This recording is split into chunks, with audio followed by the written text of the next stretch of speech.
High বন্ধুরা, আগের দিন আমরা ইন্ডাকটিভ এফেক্ট নিয়ে পড়লাম, তার সাথে অ্যাসিডিটি, বেসিসিটি এই দুটোই পড়েছি। আজকে আমরা এই ইন্ডাকটিভ এফেক্ট দিয়ে আরও অনেক কিছু স্টেবিলিটি এক্সপ্লেন করব। তার আগে বলি যে কোনো বন্ড দু রকমভাবে ভাঙতে পারে। যদি বন্ডটা ব্রেক করে, সেটা ব্রেক করার টাইপ দুটো হয়, ঠিক আছে? দেখো, ধরো এই বন্ড আছে এ বি, হতে পারে বন্ডে এই বন্ডটা তৈরি হচ্ছে দুটো ইলেকট্রন দিয়ে। হতে পারে এই ইলেকট্রনটাকে আইদার আমি বি শিফট করে নিয়ে চলে গেল, বি টেনে নিয়ে চলে গেল, এটা হতে পারে বি এর দিকে। যদি এরকম হয় তাহলে কি জেনারেট করবে? বি ইলেকট্রনটা এখানে চলে গেলে, এর আগের দিনে বলেছি দুটো ইলেকট্রন মানে একটা নেগেটিভ চার্জ, আর এই নেগেটিভ চার্জ মানেই একটা বন্ড। এই কার্টুনটা আমি এঁকে দিয়েছিলাম, দুটো ইলেকট্রন মানে একটা বন্ড, আর বন্ড মানেই নেগেটিভ চার্জ। তাহলে এই দুটো ইলেকট্রন বন্ড যখন বি এর কাছে চলে যাবে, তাহলে নেগেটিভ চার্জ বি দেখতে পাবে তার মাথার উপরে নেগেটিভ চার্জ হচ্ছে, আর এ ডোনেট করে দেবে, তাহলে এ দেখতে পাবে তার মাথার উপরে পজিটিভ চার্জ হচ্ছে। আর এই বুঝতে পারছো কি হলো না হলো? তাহলে এখানে একটা ক্যাটায়ন জেনারেট করলো, এখানে অ্যানায়ন জেনারেট করলো। ক্লিয়ার? তাহলে এটা ক্যাটায়ন জেনারেট করলো আর অ্যানায়ন জেনারেট করলো। কিরকম ভাবে বন্ডটা ব্রেক করেছে? ইকুয়ালি ব্রেক করেছে না আনইকুয়ালি ব্রেক করেছে? আনইকুয়ালি বন্ড ব্রেক করলে সেই বন্ডের ফিশনটাকে বলা হয় হেটারোলাইটিক বন্ড ফিশন। হেটারোলাইটিক, তাহলে আমরা যেটা শিখলাম সেটা হচ্ছে হেটারোলাইটিক বন্ড ফিশন। এটা কখন হবে এরকম? যখন বি এর ইলেকট্রোনেগেটিভিটি এর থেকে একটু বেশি হবে। তাহলে কি হবে? বি তার ইলেকট্রন পেয়ারটা নিজের দিকে উইথড্র করবে, তার মানে ইলেকট্রনটা আফটার সার্টেন টাইম বন্ডটা ব্রেক হয়ে যাবে। ব্রেক হয়ে গেলে একদিকে নেগেটিভ চার্জ আর একদিকে পজিটিভ চার্জ জেনারেট করবে। ক্লিয়ার? এরকমই আরেক রকমভাবে বন্ড ব্রেক করতে পারে। Just a minute.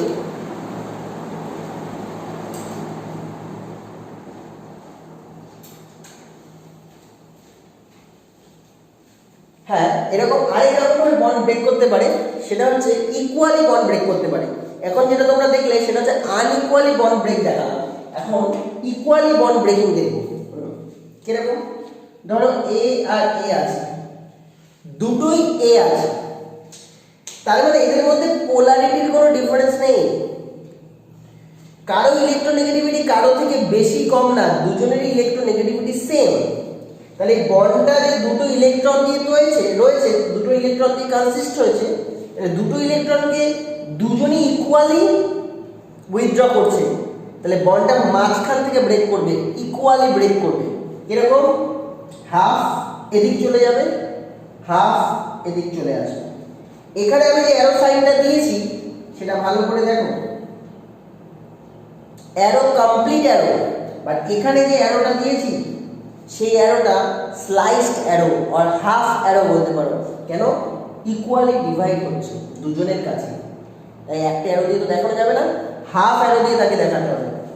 তাহলে যখন এটা হলো তখন কি জেনারেট করবে দেখো। তাহলে দুটো ইলেকট্রন ছিল একটা বন্ডের ভেতর, এই বলে দিয়েছি একটা বন্ড মানে দুটো ইলেকট্রন। তাহলে এই দুটো ইলেকট্রনের একটা চলে গেল এই এর কাছে, আরেকটা এই এর কাছে চলে গেল। তাহলে যেটা জেনারেট করলো সেটা কি? এই এর কাছে একটা ইলেকট্রন, এই এর কাছেও একটা ইলেকট্রন। এই এক একটা করে ইলেকট্রন থাকলে সেই স্পিসিস গুলোকে বলা হয় র্যাডিক্যাল। কি বলা হচ্ছে? র্যাডিক্যাল। তাহলে এটাও একটা র্যাডিক্যাল, এটাও একটা র্যাডিক্যাল। এখানে যে বন্ড ফিশনটা হয়েছে সেটা ইকুয়ালি হয়েছে, that's why it is called heterolytic নয়, এটা হোমোলাইটিক বন্ড ফিশন। তাহলে এটা আমরা যেটা দেখলাম হোমোলাইটিক বন্ড ফিশন। এখানে কি পয়েন্টগুলো কোনটা? অ্যারো সাইন, কিভাবে অ্যারো দিতে হবে এটা বুঝতে হবে। হেটারোলাইটিক হলে কমপ্লিট অ্যারো, হোমোলাইটিক হলে হাফ অ্যারো। হেটারোলাইটিক হলে ক্যাটায়ন অ্যানায়ন জেনারেট করে, হোমোলাইটিক হলে র্যাডিক্যাল জেনারেট করে। এটা মাথায় রাখবে।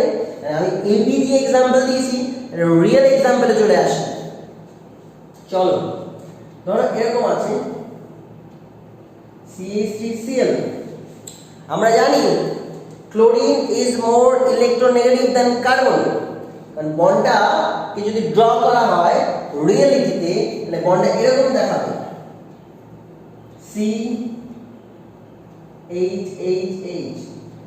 ইলেকট্রোনেগেটিভিটি সিরিজ পিরিয়ড টেবিল যদি তোমাদের কাছে থাকে তোমরা দেখবে লেফট হ্যান্ড সাইডে আছে carbon, so it is electropositive, chlorine আছে রাইট হ্যান্ড সাইডে পিরিয়ড টেবিলে, that's why it is electronegative. তাহলে ক্লোরিন বেশি ইলেকট্রন উইথড্র করবে, কার্বনের ইলেকট্রনটাকেও নিজের দিকে নেওয়ার চেষ্টা করবে। আফটার আ সার্টেন টাইম বন্ডটা ব্রেক করবে। ব্রেক করবে কিরকম ভাবে? এই ইলেকট্রন ডেনসিটিটা পুরো ক্লোরিনের মাথায় চলে আসবে। তাহলে বন্ডটা কি হোমোলাইটিক্যালি ব্রেক করছে না হেটেরোলাইটিক্যালি করছে? তোমরা বলো।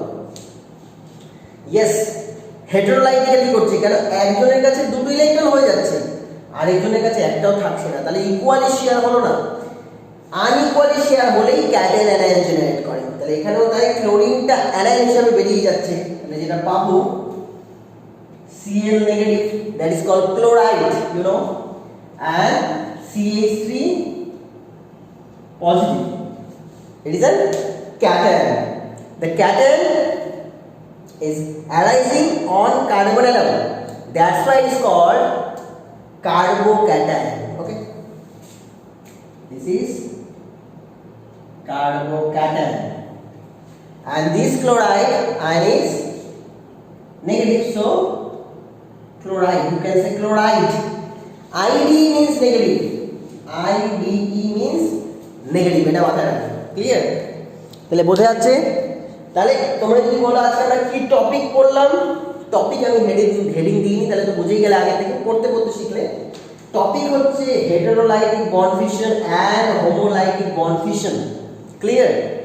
হেটেরোলাইটিক অ্যান্ড হোমোলাইটিক বন্ড ফিশন কি জেনারেট করে হেটেরোলাইটিকে, হোমোলাইটিকে কি জেনারেট করে এটা শিখলাম, এটা 1 মার্কের কোশ্চেন আসবে। তার সাথে এদের অ্যারো যে sign, this call curve arrow notation, this is call curve arrow notation, এগুলো প্রথম থেকে শিখবে তোমরা। This is call curve arrow notation. তাহলে তিনটে জিনিস আমরা শিখে গেলাম। একটা হচ্ছে ফিশনটা কিরকম সেটা একটা টাইপ, প্রোডাক্টটা কিরকম সেটা একটা টাইপ, আর এইটা করতে গিয়ে প্রসেসিং একটা অ্যারো দিতে হচ্ছে, দ্যাট ইজ অ্যারো নোটেশন। এই তিনটে জিনিস শিখলাম। আর রিয়েল এক্সাম্পলও শিখলাম যে যদি কার্বনের মাথায় পজিটিভ হয় তাহলে সেটা কার্বো ক্যাটায়ন। এর আরেকটা নাম আছে কার্বোনিয়াম। কি বলছি? Carbonium. What is nium? Nium means positive, এটা মাথায় রাখবে। নিয়াম যেখানে থাকবে তার মানে পজিটিভ, আইডি যেখানে থাকবে সেটা নেগেটিভ। এগুলো লিখবে, এগুলো তোমাদের কি পয়েন্ট, ঠিক আছে? এই নিয়াম যদি অক্সিজেনের মাথায় হয় তাহলে বলবো অক্সোনিয়াম, তার মানে অক্সিজেনের মাথায় পজিটিভ। অক্সিজেনের মাথায় নেগেটিভ হলে তাহলে কি বলবে? অক্সাইড, আইডি মানে নেগেটিভ। এইভাবে আমরা নেমিংগুলো আস্তে আস্তে শিখবো। এবার তো কার্বোক্যাটায়ন শিখলাম, এরকম অনেক রকম কার্বোক্যাটায়ন হতে পারে। ক্লিয়ার? তো আমরা একই সাথে পড়ে নিচ্ছি কার্বোক্যাটায়নের ভ্যারাইটি। দেখি how many types of carbocation should be generated. দেখো এরকম হেটেরোলাইটিক বন্ড ফিশন হলে কার্বোক্যাটায়ন জেনারেট করবে। আমি 3 রকম কার্বোক্যাটায়ন ড্র করে দিচ্ছি, যেটা এক্ষুনি দেখলে এটা একটা কার্বোক্যাটায়ন। আমার যদি কম্পাউন্ড এরকম টাইপের হয়, ধরো সাপোজ কম্পাউন্ড এরকম ছিল, তাহলে আফটার আ সার্টেন টাইম বন্ডটা ব্রেক করে গেলে এখানে কার্বোক্যাটায়ন জেনারেট করবে। আমরা শুধু ফোকাস করছি কার্বোক্যাটায়নের উপরে। ক্লিয়ার? আর একটা ড্র করি,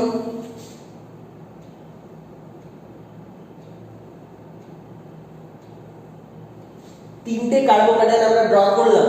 ওকে, this is 1, this is 2 and this is 3. Now question is which one of them is more stable? Okay, তার মানে বলতে হবে তার মানে নিশ্চয়ই এটা আনস্টেবল, তাই তো? কেন আনস্টেবল সেটা তো আগে এক্সপ্লেন করি। বিকজ আমরা দেখেছি ছোটবেলায় পড়েছি যে অক্টেট যদি ফুলফিল থাকে in the sense of electron, একটা অ্যাটমে অ্যারাউন্ডে 8টা ইলেকট্রন যদি থাকে তাহলে সেই অ্যাটমটাকে স্টেবল বলা হয়, যদি না থাকে তাহলে আনস্টেবল, থাকলে বলবো অক্টেট ফুলফিল, তার মানে স্টেবল। এখানে দেখো around this carbon atom there are 3 bonds, it means it counts 6 electrons, 2 shorter than octet, দুটো ইলেকট্রন কম আছে, 2 units shorter than octet, so it is an unstable species. Now if it's going to achieve any stability, then it should withdraw some electron density from the outside. Okay, তাহলে হয় এই কার্বনটা এদের থেকে electron যদি পায়, help পায়, তাহলে stable হবে, আদারওয়াইজ আনস্টেবল হবে। তো কম্প্যারিজন করার সময় একটু আগের দিনের কথা মনে করে, আগের দিন আমি শিখেছি methyl group CH3 group shows কি effect, plus I or minus I, মনে করছে আগের দিনের ক্লাসে? Yes, it shows plus I effect. তো একটু দেখে নাও, এখানে একটা CH3 আছে, এখানে দুটো CH3 আছে, যে কোনো একটা CH3 কে আমি দেখে নিই, আরেকবার দেখাই, কারণ এটা আমি এর আগেও দেখেছি, আরেকবার দেখিয়ে দিচ্ছি। Between carbon and hydrogen, carbon is more electronegative, তাহলে কার্বন ইলেকট্রন উইথড্র করবে হাইড্রোজেনের থেকে, কার্বনের কাছে এক্সেস অফ ইলেকট্রন হয়ে যাওয়ার জন্য ও পাশে এই কার্বনটাকে ইলেকট্রন দিয়ে দেবে, because this carbon is electron deficient, so it will donate some electron density towards carbocation item.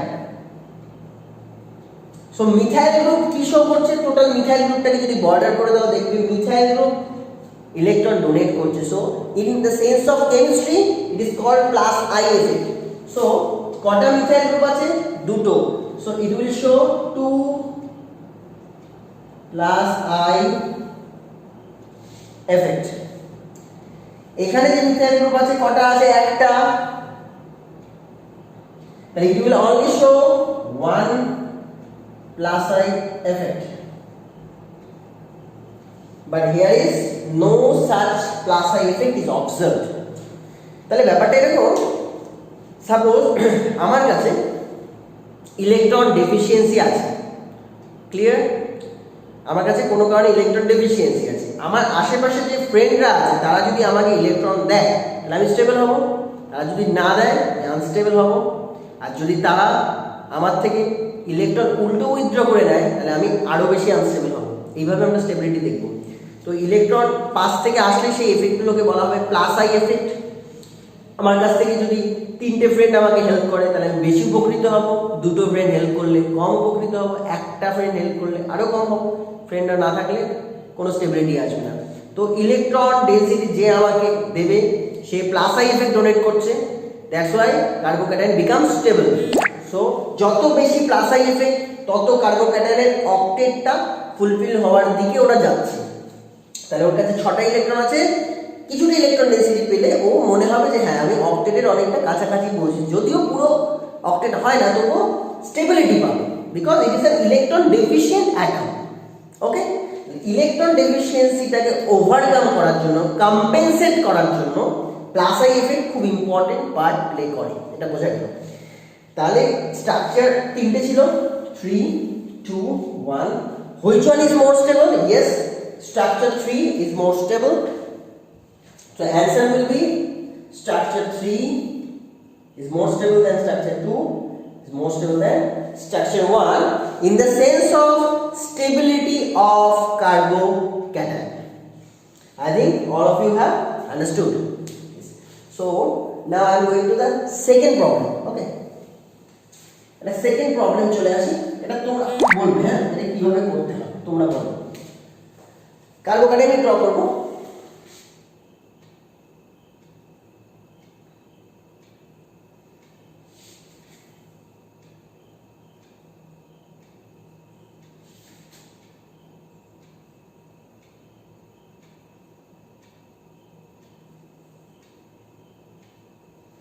তিনটে কার্বোক্যাটায়ন আমি ড্র করে দিলাম, this is 1, this is 2 and this is 3. এই তিনটে কার্বোক্যাটায়নের মধ্যে আমরা স্টেবিলিটি কম্পেয়ার করব। ওকে, তো as usual আমরা জানি methyl will show plus I effect, so it will help to compensate the electron deficiency of carbocation. Now structure 1 is chlorine. Chlorine shows minus I effect because it is an electronegative atom. So ব্যাপারটা এরকম, কোন একটা ব্যক্তি blood donation ক্যাম্পে গেছে blood donate করার জন্য, সেই লোকের কাছে নিজেরই কোনো ব্লাড নেই, তার কাছে ব্লাড ডেফিসিয়েন্সি আছে। তা সে যদি ব্লাড ডোনেশন করতে চায়, মানে যার কাছে ব্লাডের ডেফিসিয়েন্সি আছে তার থেকে যদি উল্টো রক্ত টেনে নেওয়া হয়, তাহলে তার যেরকম অবস্থা হবে, এই কম্পাউন্ডটারও সেই অবস্থা হচ্ছে। কেন? এটা একই তো ইলেকট্রন ডেফিসিয়েন্ট, প্লাস তার উপরে তার কাছে এমন একটা গ্রুপ অ্যাটাচড আছে যারা ইলেকট্রন উইথড্র করে, মানে কোন এফেক্ট শো করে? It shows minus I effect. So এটা ডিস্টেবিলাইজিং, এটা শো করছে plus I effect. So it is a stabilising effect. Okay, and fluorine is the most electronegative atom in the universe. In the world universe বলার একটু বেশি হয়ে যাবে, কারণ আরো অনেক অ্যাটম হতে পারে, আমাদের জানা নেই হয়তো। তো আমাদের ওয়ার্ল্ডে অন্তত বলা যেতে পারে, আমাদের প্ল্যানেটে, যে হ্যাঁ fluorine is the most electronegative atom till now. তাহলে ফ্লুরিন বেশি ইলেকট্রন উইথড্র করবে, তার মানে ও ব্লাড ডোনেশন ক্যাম্পে গেছে, ওর নিজেরই ইলেকট্রন ডেফিসিয়েন্সি আছে, তার দুটো হাত দিয়ে দুজন ব্লাড নিয়ে নিচ্ছে, তাহলে ওর যেরকম অবস্থা হয় এই কম্পাউন্ডের সেরকম অবস্থা হয়। স্টেবিলিটি তো পাবেই না, উল্টে আরো আনস্টেবল হয়ে যাবে। আন্ডারস্ট্যান্ড ব্যাপারটা? বোঝা যাচ্ছে? তাহলে এর স্টেবিলিটি সবচেয়ে কম। তাহলে মোর স্টেবল কোনটা? এইটা, বিকজ এর কাছে কিছু হলেও ইলেকট্রন ডেনসিটি কার্বোকেটানের কাছে চলে আসছে। তাহলে মোস্ট স্টেবল কে হলো? মোস্ট স্টেবল হচ্ছে 2 দেন 1 দেন 3। আই থিঙ্ক বোঝা যাচ্ছে? যখনই তোমাদেরকে আমি প্রবলেম দেব, তোমরা কি করবে? প্রবলেম নিয়ে অ্যান্সার দিলে দেওয়ার সাথে সাথে একটা এক্সপ্লেনেশন দেবে বাই ওয়ার্ড, যেটা প্রথমে কয়েকদিন তোমরা দাও, এখন বুঝে গেছো নিশ্চয়। এক্সপ্লেনেশনটা কিন্তু দিতে হবে, তাহলে বুঝবো হ্যাঁ তোমাদের ফান্ডাটা ঠিক আছে, আন্দাজে অ্যান্সার দিচ্ছ। ক্লিয়ার? তো কয়েকটা প্রবলেম দিই, আই থিঙ্ক কার্বোক্যাটায়নটা আই থিঙ্ক তোমরা বুঝতে পেরেছো। তুমি কয়েকটা প্রবলেম দিই, দেখি কার কতটা ট্যালেন্ট আছে, ঠিক হয়ে যাবে। হ্যাঁ, বইয়ের সাহায্য নেওয়ার দরকার নেই, আমি যেভাবে পড়াচ্ছি এক্ষুনি কোনো বই দরকার নেই, আস্তে আস্তে এগোচ্ছি, একদম নতুন জিনিস, ক্লাস 10-এ এগুলো কিছুই জানতে না। তো বই পড়লে ভয় লাগবে, সমুদ্রের মতো একটা জিনিস। আগে সাঁতার কাটতে শেখো ছোট ছোট জায়গায়, তারপরে সমুদ্রে ফেলে দেবো, তখন তুমি সাঁতরে বেরিয়ে আসতে পারবে। বাট এখন বই দেখার দরকার নেই, এই মাসটা তো দেখার দরকারই নেই, ঠিক আছে? তো চলো, প্রবলেম 1 স্টেবিলিটি করছে। আমরা কার্বো ক্যাটায়ন স্টেবিলিটি শিখে নিচ্ছি, ঠিক আছে? CF3CH2 plus CCl3CH2 plus. ওকে,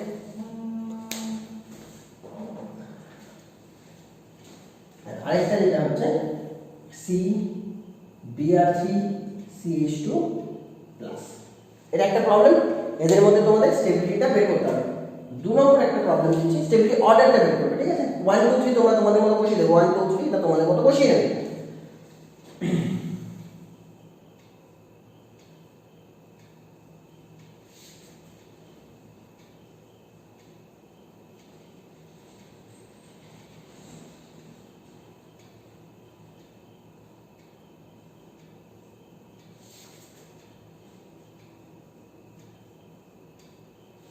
দুটো দিলাম, আর একটা নিয়ে নাও।